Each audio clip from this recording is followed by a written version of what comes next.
Welcome to the most forward-thinking, inspirational podcast on the planet. Prepare to reevaluate everything you've been taught.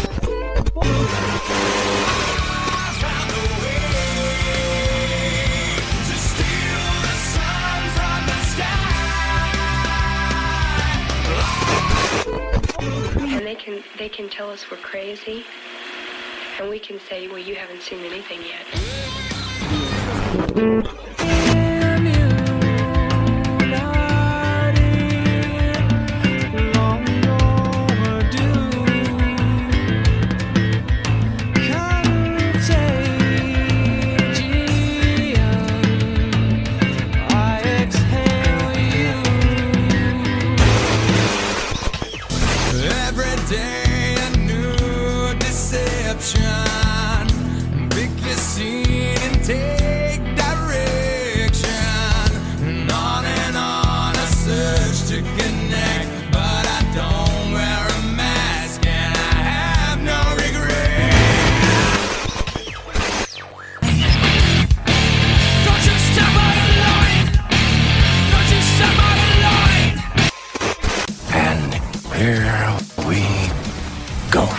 Ladies and gentlemen, welcome back to the Mental Mastery Alliance podcast. This is going to be a lot of fun today. Not too long ago, I had the amazing opportunity to speak on a fellow freethinkers show. And this lady has had enough. No more social media, no more bullshit. And it fascinated me because as much as we all hate that crap, we need it. It's a means to an end, or so we are taught to believe, or so we think. I don't know how I would, I think now, maybe on certain amounts of growth we can get some places, but all of these step off things and every last one of us, as well as I do, you stare at the goddamn Facebook on your phone. You're like, what am I doing with my life? I'm out of here. And we're getting to a tipping point. We're getting to a point where we still need to communicate. We still need to find our like-minded people. We still need to find our essence, our energy, our people, our brood, our clan, whatever you want to call it. Today, we're going to talk about what comes next, what comes after social media, life after social media, especially if you're somebody who uses social media for business. We have our guide with us today, the lady who's doing it all. And she's got a fancy accent to boot. So a lot of you guys are in for a treat. Don't fall in love. Ladies and gentlemen, welcome to the show, Nat Rich. Hello and welcome to me. I'm loving it. And welcome to you being in my studio here in London, kind of in your audio self here. We said before going live that it's always interesting when two hosts get an opportunity to speak. So when you say hello and welcome, that's just natural. It's like, welcome to my show. Yeah. And then welcome to my show. And I'm on your show today, which I'm loving. No, it's true. And I got to meet you through a friend of mine he primarily deals with recovery, addiction, and changing the mindset of, I guess, sort of where you are. And that is always a huge one to me. Again, the priority for most people is for me anyway, working with most people, is to get rid of the depression and the anxiety, working on that clan. People have no idea. The number one thing that I hear when I say something like, you should probably lay off the booze, the number one response to that is, well, it's not like I drink that much. Yeah. And it blows me away because it's like everybody already. So what happens in that transaction is people already assume that you're assuming that they're fucking at the bottom of the barrel every night.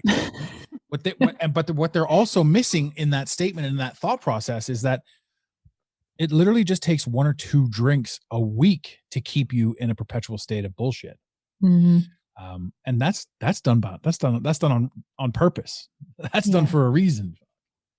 Yeah. There's a reason that this stuff's out there. I don't think it's for our greater good. Don't get me started on the alcohol thing, because that was one of the first things I gave up. But it was just, oh my God, so eye-opening. We will talk about it briefly because it's so close to my heart. Yeah. When did you quit drinking? At what age? 2014. was I'd given up drugs and I started drinking way more. Because you literally give up one and start with another. I'd given up my party drugs, my ecstasy, my ketamine, like, you know, all the stuff, MDMA, everything out there that I was doing. And I decided that, you know, I didn't want to do drugs anymore. So I just thought, I'll just do what everyone else doesn't drink. And I just couldn't do that either. It was terrible. It was, you know, my nights, I couldn't remember all of them. They weren't as, I mean, I think because when I used to do drugs and drink at the same time, I didn't drink as much when I did drugs. And also they kind of leveled me out a bit. So if I, you know, if I drank a little bit too much, I'd have another drug, you know, of some kind, and it would kind of sober me up a little bit. But when there was no drugs and I was drinking the alcohol that I was drinking before, my body couldn't handle it. I was in a much different state. And for me, it just was a massive wake up call. I knew I needed to stop. I knew, but it was so difficult. But the reason I did stop, there was a couple of reasons. One was I went for a drink with someone and I had one glass of wine. Couldn't remember how I got home that night, but I wasn't wasted. I was totally sober, as it were. My friend, when I got home, my friend said, "Oh, did you get a taxi? Did you get on the tube? How did you get back?" And my mind went blank. I couldn't remember. So I thought that was really strange, but I wasn't sure what it was. But it was only one glass of wine, so I never put it down to the alcohol.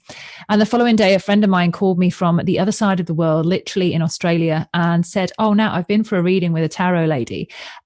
She said she's got a message for you." And I'm like, okay. And she said, yeah. She said, if you don't stop drinking, she basically said, my friend who's tall, blonde, got a tattoo around her wrist, which I have, works in a bar, which I did. She nailed my identity. And she said, if she doesn't stop drinking, she's going to get sexually attacked in a bar. And it's going to change her life forever. She'll never come back from it. And that was a message from the other side of the world. So I'm just like already toying with the idea of giving up. But this was like absolute, the chances of that happening were so slim. So I gave up, and then I started making a list a couple of days later, probably about a week later.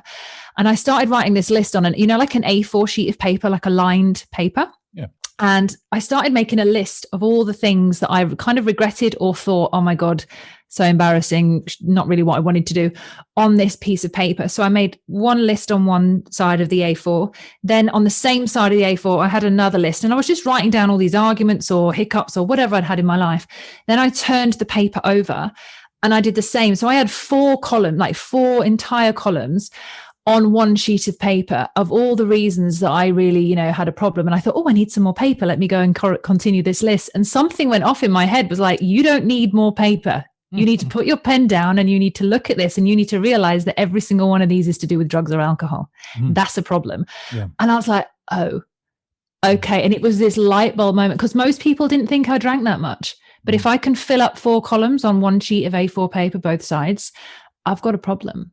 Not to mention you're your own worst critic. So, I mean, there's probably things like went out and bought shitty shoes was probably on that list at one point, So. Yeah, totally. So it was a big one. Yeah, it's funny because for me it was for me the addiction, the drugs and the partying and the drinking was, I had come from like high end sales, so elite sales, like a higher ticket sales, marketing and stuff like that. And when when you're in that environment, the drugs are just everywhere. The Wolf of Wall Street wasn't kidding. Like they're everywhere. I worked on a trading floor for a while, so I know. Yeah, so between calls and sells, there's a couple of lines somewhere. So, and it's like when here's the thing too that a lot of people don't understand. It's like, well, how could somebody do so many drugs, and how could like your life just naturally gets surrounded by an environment in which you sort of curate. So one time you do ecstasy, it's great. You meet a guy that's got it. He introduces you to another guy. 4 years later, that's your entire environment type of thing. And there's so many people that say it couldn't happen to me. And there's so many people that say, my alcohol, my drinking isn't a thing. Ladies and gentlemen listening to the show right now, and it'd be awesome if the people that weren't listening to the show also got this message, but that's impossible at this moment in time. In time. The idea that media and marketing has told you forever that marijuana is bad and that all of these drugs are bad and that these are section 1 and section 2 and don't do these drugs. It's almost like goading you to do them, first of all. But then on top of that, they say, feel free to drink as much as you fucking want. And it's the alcohol that really screws people up. Yeah. The alcohol leads to other things. They talk about gateway drugs. Like they say that, marijuana is a gateway drug, but It's the alcohol. It's alcohol. But your whole life you're primed to be like, drinking, whatever. And I think one of my favorite things is, you can do all the drugs, by all means, have at it, get the experience, right?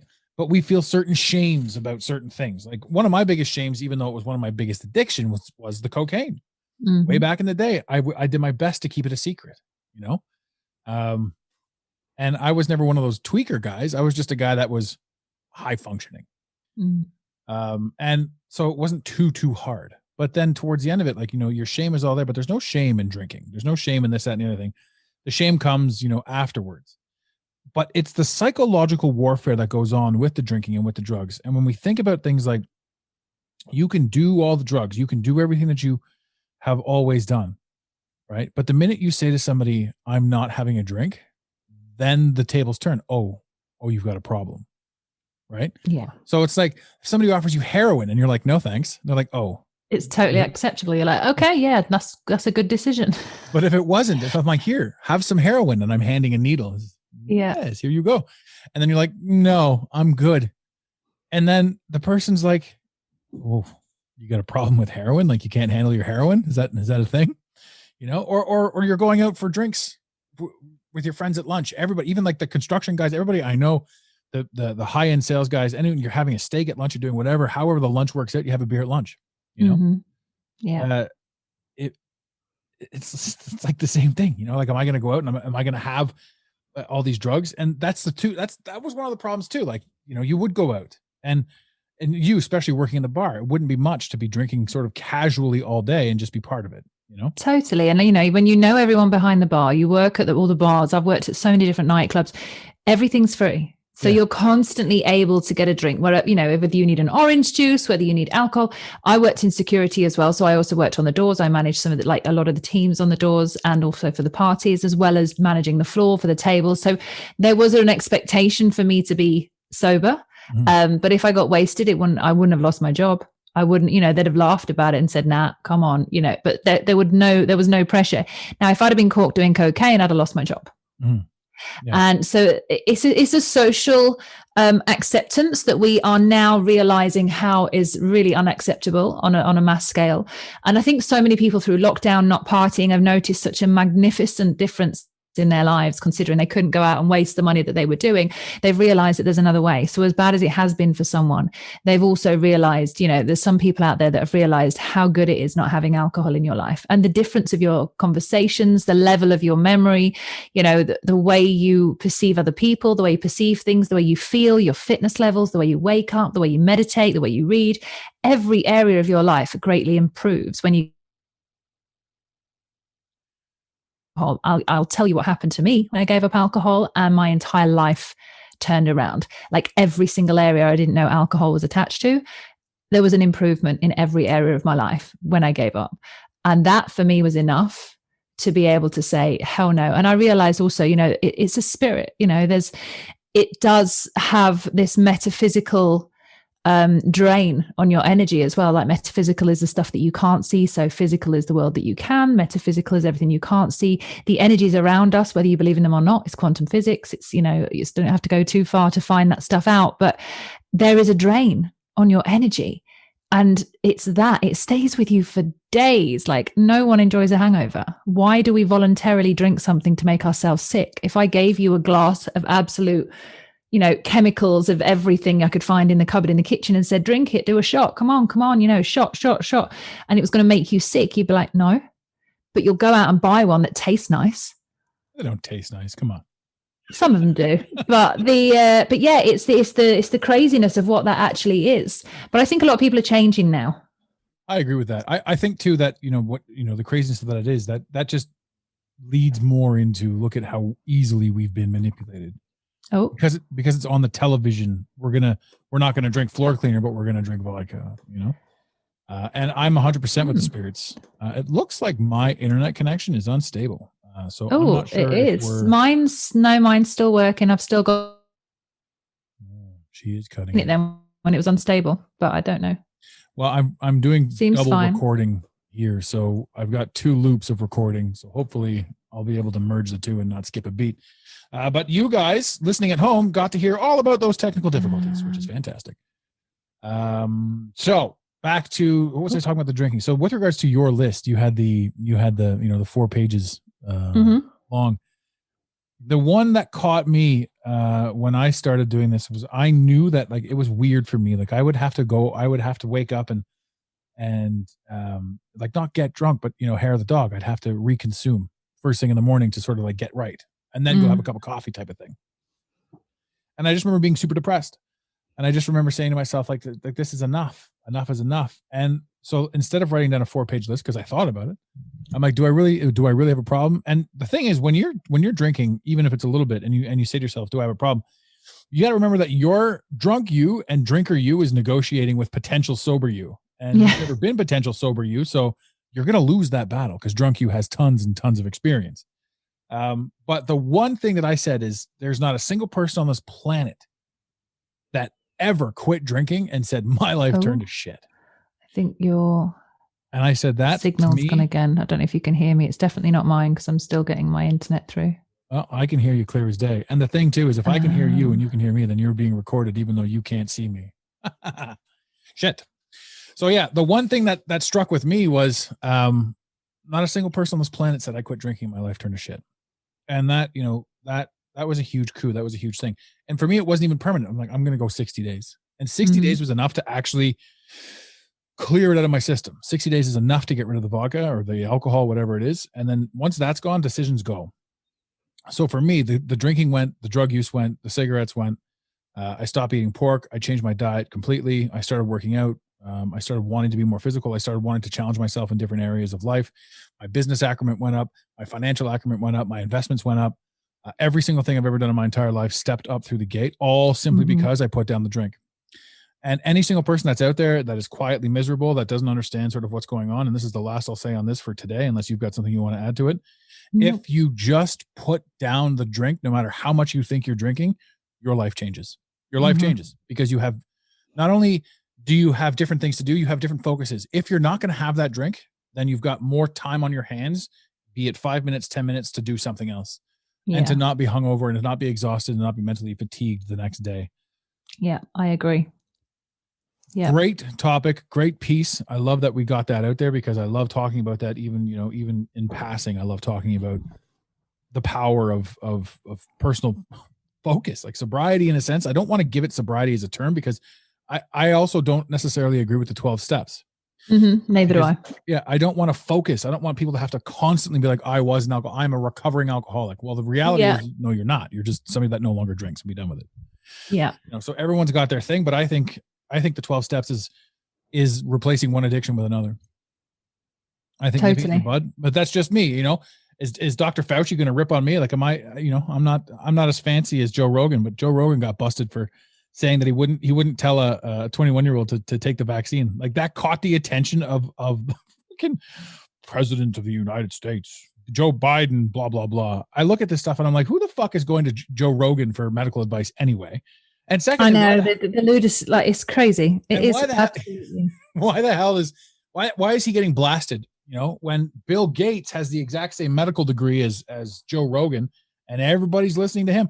I don't know. There's a lot. This goes back to the social media, which is kind of what I'm segueing into.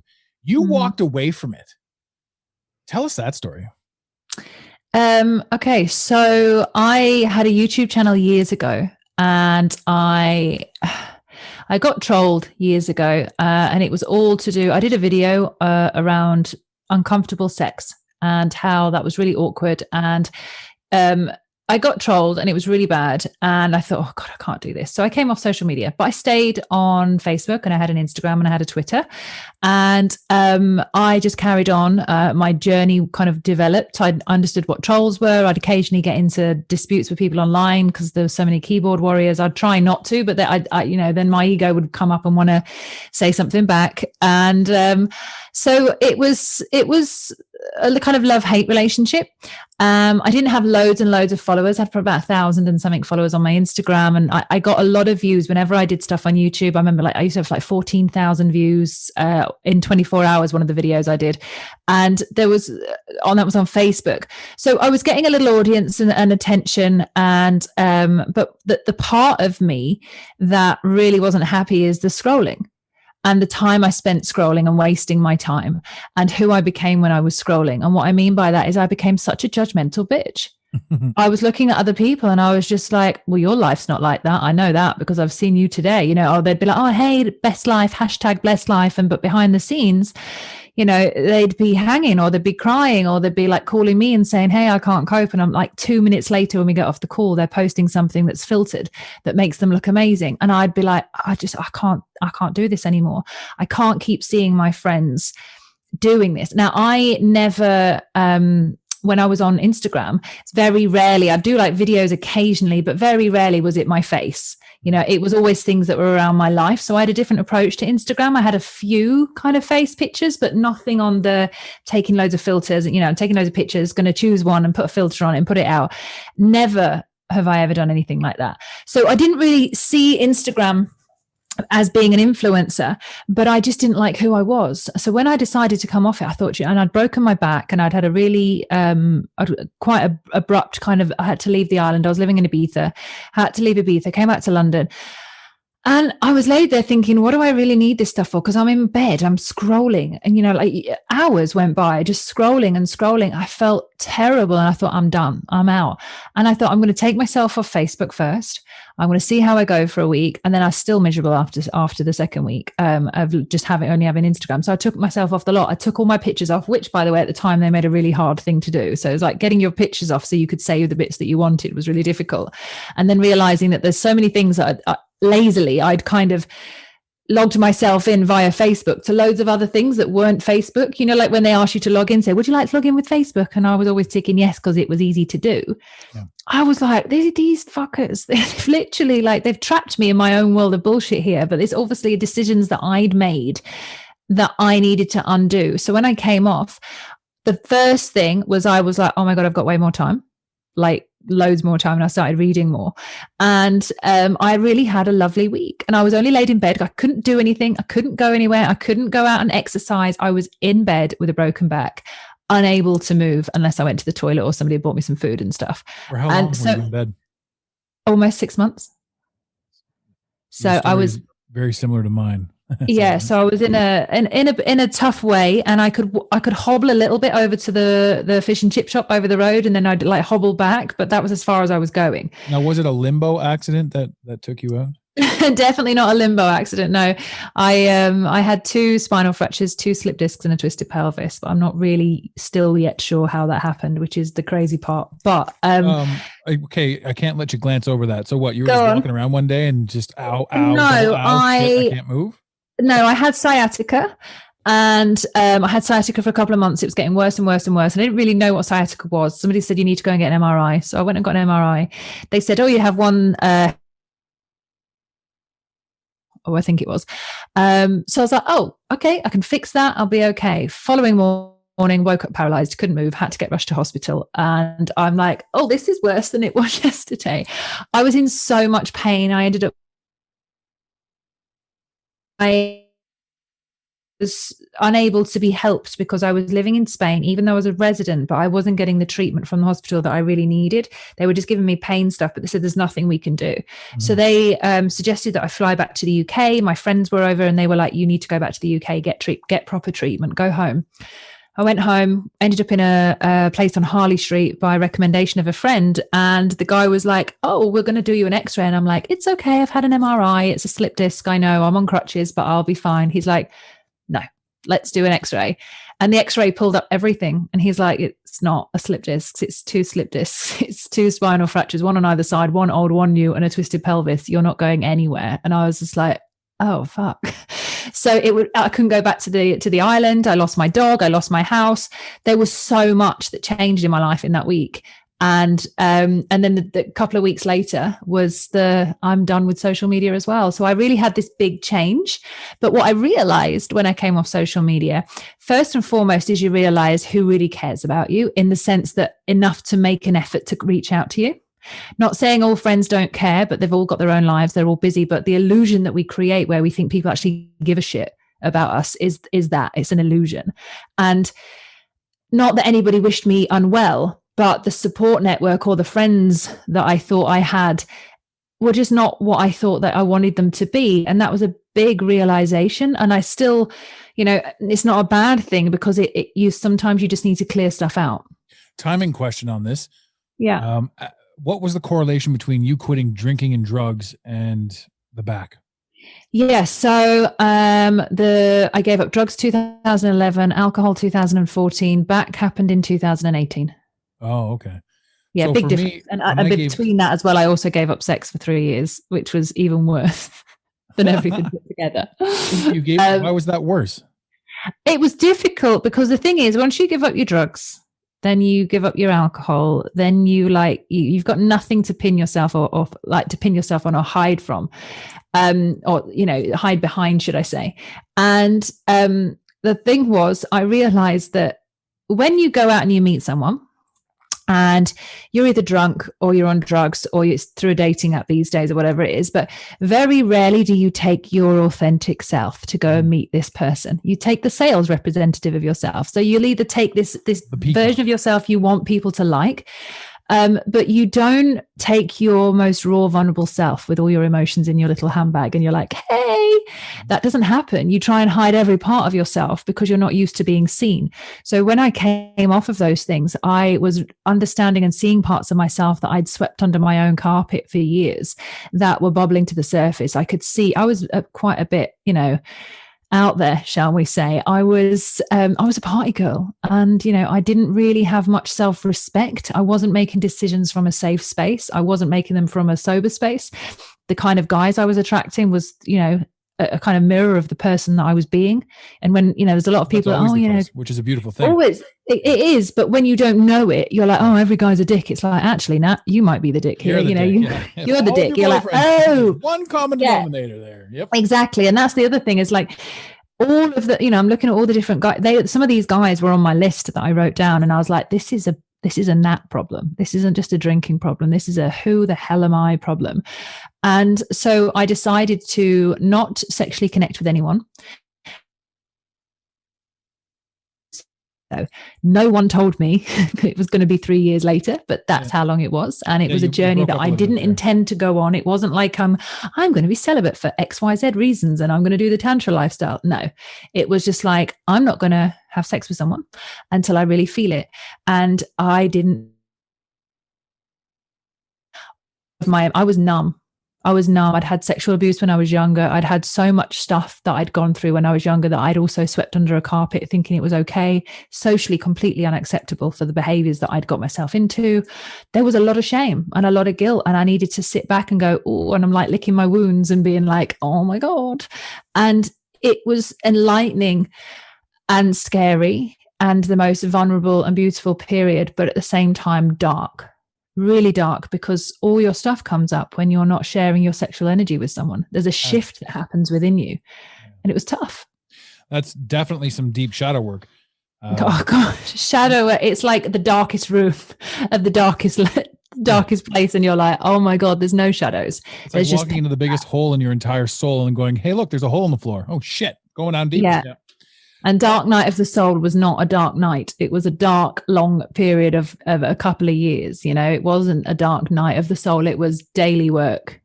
Well, that's the thing. When people say Dark Night of the Soul, a lot of that gets misconstrued into 24 hours of fun. If only like an ayahuasca session. Yeah, it's not, man. And I ask you because your story is so similar, and I love this was one of the reasons why I love this show. We get to we really get to connect and talk on an open level, because every single person that's out there listening right now is they're putting their own spin, and they're taking their own part of the story and they're adding this to their repertoire. And I love it to know that most people aren't alone. It's funny that you talk about the sciatica and the slip disc and all that sort of stuff. I didn't know that about you, but that's primarily my story. That's my catalyst for change. Yeah. When I quit drinking and the drugs, I rolled right into essentially broken back, sciatica, which was brutal. And then it was slip disc. It was broken back. Sciatica is your nerves, and then the bones in your back. Like when you move and you can feel it in the top of your head, that shit's fucked up. And these are the things that, now, like, again, you're left. I didn't quit social media. I went the other way. I'm like, I've got nothing else to do, so I'm going to social media it up, but yeah, and again, you talk about 3 years celibate. That's where I am. And again, it wasn't a choice. It wasn't a thought. It was just like all these things I gave up just made me focus on other things. And the idea of being like, I'm going to pause focusing on this shit over here to go find somebody to have sex with. And up until this point, all the sex that I'd had was so fucking meaningless. It was just, it was boring. Like you walk away and you're like, what am I fucking doing? Like, why am I wasting my time?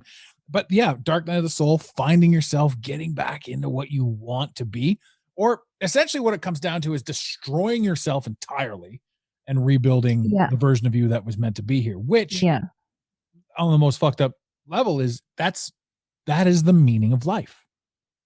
It's why we're here. So. And the whole world will tell you a leopard doesn't change his spots. Fuck you. Just on that, this leopard's changing its spots. I don't know where it's come from, but there has never been a leopard that said, actually, today I fancy changing my outfit. It doesn't happen. This sentence says all the time, this leopard changing spots. And I'm like, there is no leopard that wants to change said spots. Can we not use that as an excuse? Because people change all the time. People change hourly, daily, yearly. They change, they grow, they advance, they move deeper within themselves. They move away from things. They move into things. They develop. We change all the time, and we're here to change, and we can. And we need the society to support that change as well, which is the holistic society that we wished we lived in, but it doesn't. It doesn't support our environment at all. But think about your environment right now. You have rolled out of that environment and you have created, curated, and rolled into an environment which does work in that sense. You and I right now are essentially two former degenerates. and because of our path on our journey, we sit here right now and we have the luxury of talking to each other across the pond, Yeah. So, it's the hero's journey within the self, isn't it? You're going to find where you're supposed to be. You're going to find your people. You're going to find your clan. We jump topics on that, but I'm fascinated. We could talk about all of these things. These are all like 8 different shows. We got a whole anthology right here we could have gone into. But let's get back to social media for sure. Let's get back to where you went from, because you've created something completely off from social media. Look at my grammar. So what comes next after you've gotten rid of everything, you've started reading more books, and you're off social media? What was the last one to go? Which one was this? The last one was, I had a Twitter account that wasn't doing anything.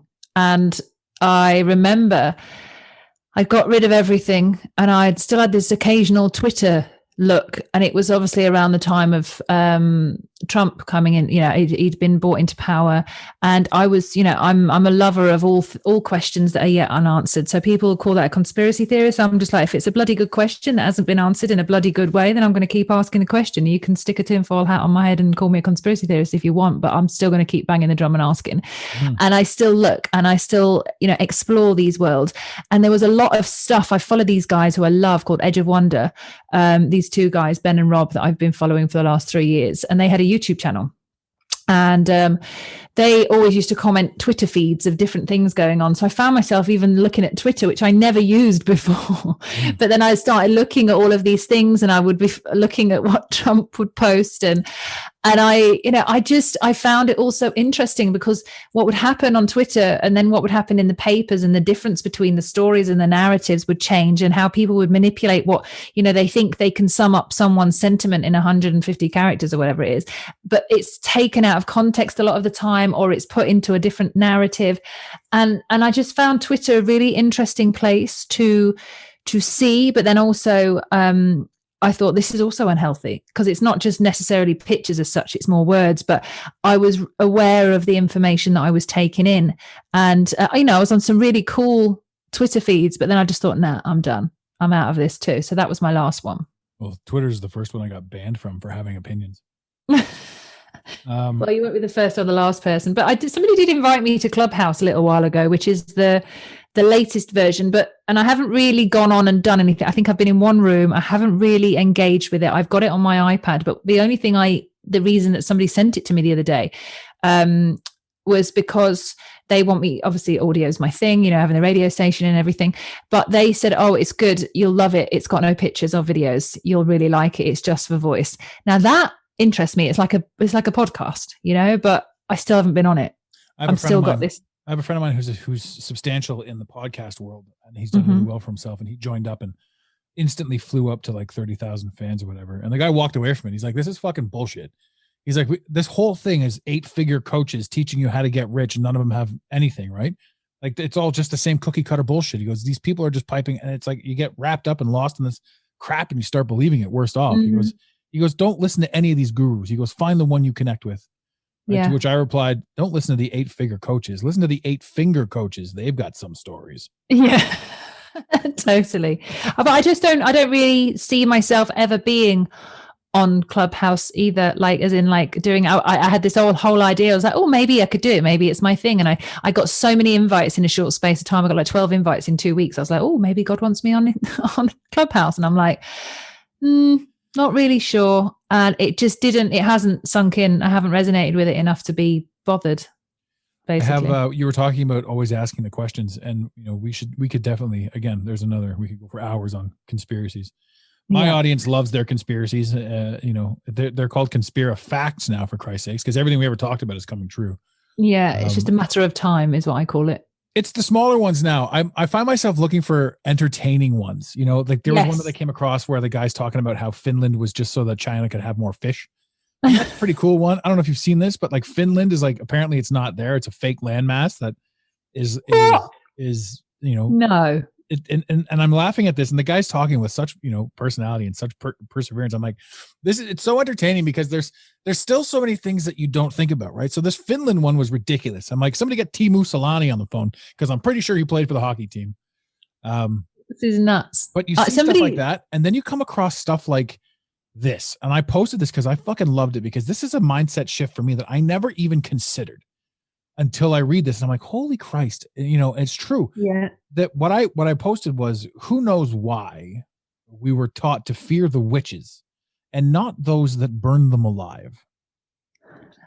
And like that one just slapped me in the face. It's like, Jesus, to the victor go the spoils, and we hear the story and we agree with it, and I, like, you think to yourself, the witches, who you call them witches, you give the term witches a bad moniker, you set them on fire, you burn them at the stake, and that's the acceptable part. And we're all like, yeah, good, fuck, get rid of those witches, burn them alive. I know.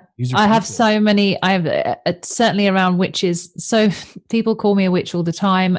I have a past in a kind of witchy world, should I say, and that's been part of my personal development journey, understanding my true power as a woman and the feminine energy and the kind of witchiness to go with that. I've had past lives, I've had dreams, all of that stuff around witches, and I'm not attached to let's say the woo-woo side. And what I mean by woo-woo is in like the excessive, unattached approach to life that has no bearing on reality today. That's what I mean by woo-woo. I have to be very specific about that. But the essence of the kind of injustice that was done back then, like you say, it was massive. But it's the same whether you're talking about witches or whether you're talking about any religions. Anyone having a different sort of opinion or a misunderstanding, needs to close down, or, if they don't look right in society. I've just read a book called The Choice by Edith Eger, which is all about Auschwitz. And there's conspiracies around that it never happened, and there's no such thing as gas chambers and all of this stuff. And I just, no one really knows anything. We're all reporting what we think we know to be true. And that's a really unstable place to be in. And it's the arrogance of those that believe they are too intelligent to even bother with conspiracy theories. That's the missing part. Yeah. Because if you're open, you're willing to have a conversation, you're willing to be wrong, you're willing to be right, you're willing to be mind blown, you're like, yeah, cool, like this is fun, or you're willing to learn something you never thought you knew. But when you're too arrogant and you believe you're too intelligent to bother with conspiracy theories, therein lies the problem. That's when you've got a level of arrogance that isn't going to solve. It's not open, it's not warm, it's not friendly, there's no growth there. There's this superiority feeling, and that's the separation.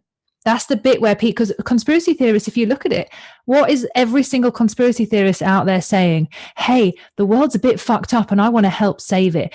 Can you look at this information so you can see it too and see what we can do about it? Because I want to help save humanity. Now, what part of that is wrong? It might come in all different shapes and sizes, but every conspiracy theorist out there thinks we have a problem we should worry about and wants to help humanity. And that is the essence of it. But every arrogant person who thinks a conspiracy theorist has some form of mental issues is what I would call a judgmental bully for not allowing the conversation to be happening. And that, for me, is a mental health problem. I feel like I could end the show right there. That's enough. Ladies and gentlemen, thank you very much for coming. 100%. I mean, that like you hit the nail on the head, and that we can't have open dialogue. Even as kids, what are the impolite topics? Religion, finance, these things. Like, if anybody knew how to do anything with finance, things would be totally different. Oh God, yeah. That's why I teach stuff now around crypto, and it's why I've got the Unfuck Your Life series and finances. Because if you took money out of the game and you said to people, okay, we're going to sort your money out, but when we do, and you're in flow, what are you going to do with your life? Because 9 times out of 10, those decisions are going to be different than what you're making now, because people are trying to make decisions based on their financial, outcome. It changes you as a person when you've got money for a positive reason, if you allow it to, but it can also take you into a dark place. And that's the thing at the moment is the money divide. It's not a color thing. It's not anything else. It's just finance. I think that when you say money changes you, I think it's actually the difference. I think it's the opposite. I think you change and then you get money. Exactly. Yeah. But you can also have money and not change. So it's the presence of that energy and our relationship to it, whether it comes before or after. Money and being handed money, and that, I mean, winning the lottery is ridiculous. You can win, whatever. I think the most I've ever won on a scratcher is 5 Gs. And that's fun. You're like, yes. Right. But who cares? Throw it in the bank, you pay off a bill. Who cares? Right. But understanding that you now have a repeated means. Speaking of which, last time you and I talked crypto, we talked Uniswap, which is done really well. Yes. If you're not holding right now, Anchor, I would certainly. Anchor, I've got Anchor. Anchor's about to make a move. Ladies and gentlemen, this is not financial advice. Please do your own research. To anyone listening, we advise you to do your own research. That's what we advise you to do. 100%. If you were also check out Orion Protocol, ORN, but that's for another day. Yeah. There you go. I laugh too because there's two sides to the crypto world. There's the investment side and then there's the gambling side. Oh yeah, and they're very too confused because a lot of people think they're investing and they're actually gambling. But you know the sign of a gambler compared to an investor is the gambler can't go to sleep at night if he loses. An investor can sleep very well. I have both accounts. So I've got multiple investment wallets and I've got some devilishly fun gambling wallets. The amount of money that just came through on SafeMoon, for example, which is the most ridiculous shit. I know, it's just gone up. My friend just got he spent $150 and he got like 21 million tokens or something stupid. And I'm going to go into it tomorrow. Okay. So SafeMoon now is a good time to reinvest because it just hit its bottom out. Okay, amazing. I'm in. Prime example, about 6 weeks ago, a friend of mine put in $2,100 into SafeMoon and it instantly, he 10X'd, it turned into 21,000. Jesus, right? Now that's a gamble token, right? Yeah. But if you don't give a shit about your 2,100, take at 20,000. Exactly. Just take. Exactly. You have to be emotionally stable to do some of these investments, but these gamble things, but not everyone is. So Gary Busey, if you're listening to this, don't invest in crypto gambles. And that's not a knock at Gary Busey because we live in cancel culture. Everybody's going to report me. And Gary Busey, if you want to come on the show, I'd love to have you. You can certainly reach out to us. Ladies and gentlemen, you can all reach out to us on our phone number is 647-338-1265. You will be able to leave a message and we will play the message. And if it's a good message, we play it on air. We answer your questions and get your voice heard, ladies and gentlemen. That number again is 647-338-1265. It is a Canadian number, so long distance charges may apply. We will be working on getting a 1-800 number set up shortly, but we're having a little bit of fun with this. So, Gary Busey, give me a call. Everybody else, give me a call. Let's get you on there. That's my shameless self-promotion. Also, if you live in Canada, you got to promote these days. I'm going to do another shameless self-promotion. If you live in Canada, ladies and gentlemen, and you want magic mushrooms, by all means, head over to the website and feel free to click the promotion. You get 25% off your first order, and they are a lot of fun. Now, remember what Alan Watts has said, do not keep listening to the message. Get your message from psychedelics and hang up the phone. These are not recreational drugs. These are meant to help you with your third eye. These are meant to help you experience something on a different plane, a different realization. Enjoy the discount. Now, back to the show at hand. Hold it. Let's just wiggle back. So in Canada, are they legal? Yes. At the moment. Okay. Thought so. Wasn't 100% certain. I have had some very interesting times with my mushrooms. I have grown an awful lot. And just had some incredible parts of my life open up and allow me to see myself more. Now, I'm not promoting them.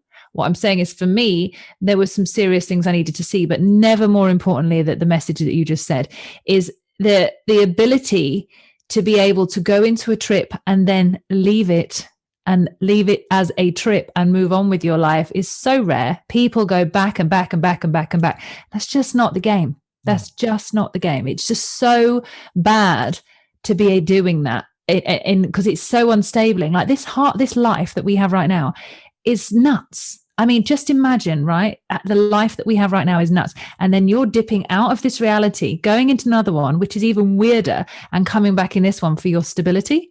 There's no sense in that. It's such a destabilizing thing to do, but you can have a lot of fun at the same time if you do it. And the mushrooms, again, not being drugs. People think about drugs like cocaine and heroin and all this stuff as a drug. Mushroom, man, you can look into the mycelium network. If you're a fan of Star Trek, ladies and gentlemen, they rip the entire thing off. All of the Star Trek Discovery guys, they fly around, quote unquote, space on the mycelium network, which is the mushroom network, which is a true thing. It's a fact. Every single mushroom grown inside this area, this resistance, this peace, this realm is connected to the ethos of time. So the very first moment in time, the mycelium network was there, and these mushrooms are connected to it. Do your research, do your homework, head over to the website, save 25%. I love it. Absolutely love it that you're on there with the shrooms. Brilliant. I don't run ads. I've been doing the show now forever, and I don't run ads. I have on my website, there are things that I like, and if I personally like them, I'm going to promote them. Yeah. So right now I'm running. I have a promo for my personal group, my collective group. It's $1,000 entry fee. So we've got that discount right now. We've got the really fun one is the scalar energy. Are you familiar with Tesla scalar energy? I am indeed. God, you're hitting the nails on the heads today. I've worked a lot in kind of, let's say, magnetic energy, sound, vibration. I've worked a lot in sacred geometry with one of the devices that I used to sell, which is a water device, which is quite similar in that realm. So yes, I know exactly what you're talking about. So if you go over to my site and you go on, you'll get a 30-day trial where they actually they bombard your body with scalar energy, and they zap you full of all kinds of good stuff. With regards to your vibrations and your speakings, that's when I use my voice to get through to people. Yes, indeed. Sounds creepy, but you can actually change things up when you actually lower, decentralize your resonance to get through either a message, a person, a barrier, a blockage. Sounds are huge. Yes, indeed. Now, that's why I am sound. You are sound, which is, here's another segue. I want to talk about this. You gave me an hour and we've got 8 minutes left. I know. So obviously we'll have to have you back and probably run a little bit long on this one, but tell me about what I Am Sound is. So this is what we were building up to. You walked away from social media and you created you have a radio station and a television station. I want to hear about this. I want people to have an opportunity to hear about the amazing shit that you're up to and what you're doing and why it's happening. So I'm doing what I love doing, which is learning and growing. And then I thought, you know what, if I love it this much, other people will love it the same. And I developed I Am Sound as what I thought was missing in the, let's say, alternative spiritual personal development world was consistency. So you do a course and then it ends, or you read a book and then it ends, and there's all these different parts and changes. But I wanted I Am Sound to be a ongoing membership that would support you through your entire journey of waking up or continuing your journey once you've stepped onto this path. Now, we do sound, energy, lifestyle, and freedom. So that's the self method, which I put together and trademarked, which is my own method. And it's the understanding of sound in relationship to your environment, then understanding what energy is, and then understanding how you put that in your lifestyle, what you need to change, how you need to shape up. And then freedom, which is all around natural law, freedom, stepping out of the society that you're currently in, only momentarily, in order so you can realign yourself to go back into it, because it's not about escapism. So I wanted to teach this methodology of owning your, yourself with your boundaries, your personal responsibility. How do we educate people en masse? It's with consistency, it's with fun, it's with sound. We've kind of put loads of stuff into this membership. We go live in May this year, the beginning of June fully for the membership. But I thought the membership was just one part of it, which I love. But I wanted my own radio station. It's all about sound healing. We've got some in the mornings. You start off in the mornings. You've got your sound of the birds. Then you wake up with yoga music. Then there's meditations. And then you're kind of going into a natural chilled day. In the afternoon, we've got some kind of house music from Ibiza. We've got that kind of style. In the evenings, it goes back into a sound healing journey. So there's a whole journey that you go on with sound throughout that. And then the TV station is going to host the content relative to the membership, but also all the things I love to talk about, like we've just been doing today, like these conversations that are good and going into deep areas. It's a platform that we can talk about anything we want to talk about. But we are on Amazon, Roku, and on Apple TV launching. We've got all three of those set up. From the 1st of June, they'll all be ready and done. So you can catch I Am Sound without any social media anywhere, and you can become a member if you want to, but it's only a tenner. So it's a tenner a month. So it's not going to break your bank. You get access to everything, and you get to go on that journey. That 10 British pounds? 10 British pounds. So yeah, which is about $8,000 Canadian. It's about $14. But the idea is that it's a lifestyle. It's like if Carlsberg, I don't know if you know the adverts of Carlsberg, if Carlsberg did, Carlsberg years? Exactly. Yeah. So it's like drinking Carlsberg at 18. So yeah. There you go. So it's just how can I do a membership that would be a life membership that you would never want to get rid of? You treat it like you do your Netflix. It's always there. You'd use it loads, but it supports you through your whole journey, and it's super cheap. But you get to learn. It's like 2 hours dropped into your email box every week. And it's a journey that you go on and learn about this wonderful world that we're all exploring, but in a safe way. I've included conspiracies in there, groupthink, how we analyze information. And when I say conspiracies, we're looking at them from a logical perspective, and we're bringing in the facts, and we're asking you to determine your own mindset around them, not listening to the news. It's looking how you discern your information. So there's discernment training. It's just everything that I wish I'd have had that would have made me feel comfortable and a bit more secure on this path that is highly uncertain. So I built it basically. I gotta let you know, you're blowing my mind at how similar you and I are.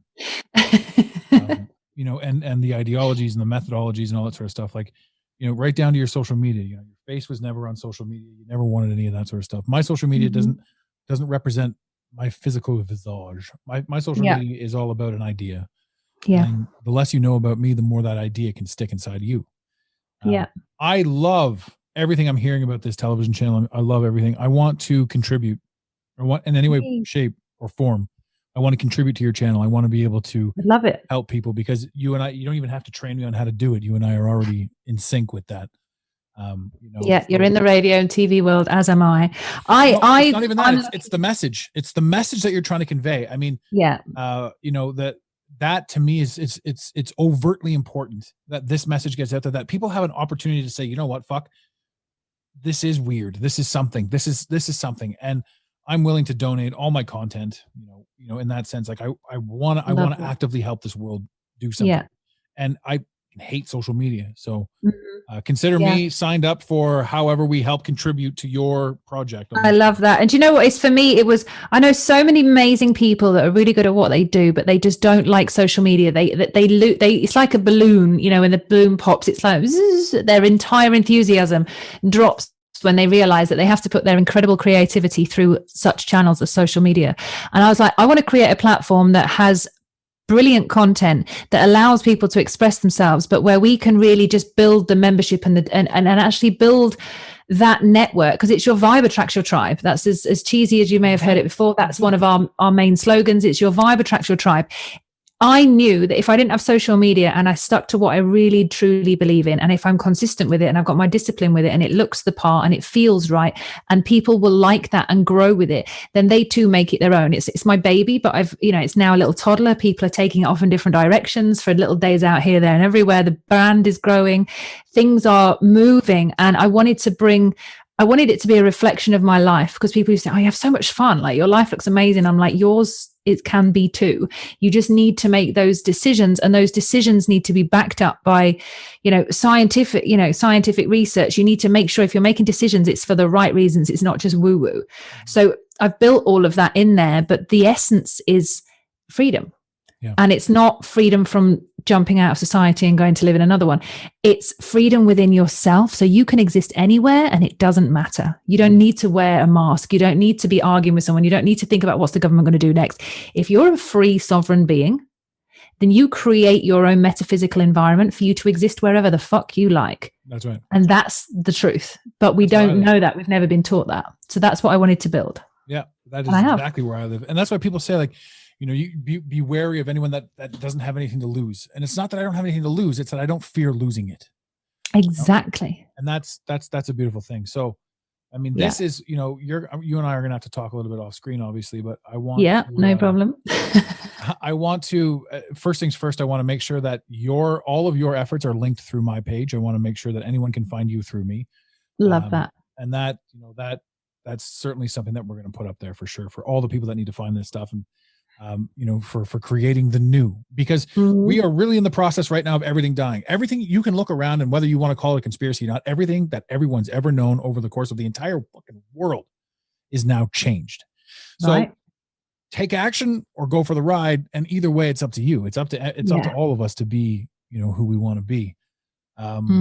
We're just living in the biggest like, this is the thing, people on conspiracy theories, and I'm like, you're living in one. Yeah. Like, there is no, let's just take the frame out and just let's look at what we're really doing here. Yeah. You are living in the world's biggest conspiracy that there ever was.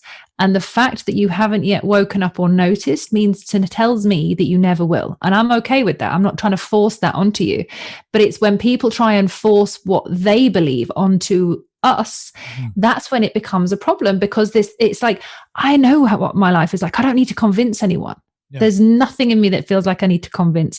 And that's when somebody feels unstable in their environment, is when they're trying to convince the other person to agree with them. It's free over here. It's cool. It's like, we'll take it as it comes. We've got an intention. We've got a goal, in the sense of we want to have a better world. That's it. We're not horrible people. We just want to live a better life. I like the idea too, that you can have these conversations. I like the idea that, what you had said earlier, if you're not woken, if you're not not woke, because woke is stupid. If you're not awake, if you're not aware, if you're not seeing yourself in the essence right now, you probably won't. And that's cool. So it's not up to anyone to wake anyone else up. It's up to everyone to find those who are already awake and work together to become more aware of where we are, what we're doing, how we're doing. Yeah. So you find your tribe. So everyone that's still quote unquote asleep, have at it. Enjoy the world, And this has been foretold, the division between third and fifth dimension, right? The world is currently separating. It's the foretelling is upon us. We are ascending. Some people are coming, some people aren't. Maybe some people were NPCs all along. I don't know. Maybe Finland was invented for the Japanese fish trade. I don't know. You never know. Somebody get Timu Solani on the phone. We need to talk to Timu Solani, and we need to talk to Gary Busey and figure this shit out.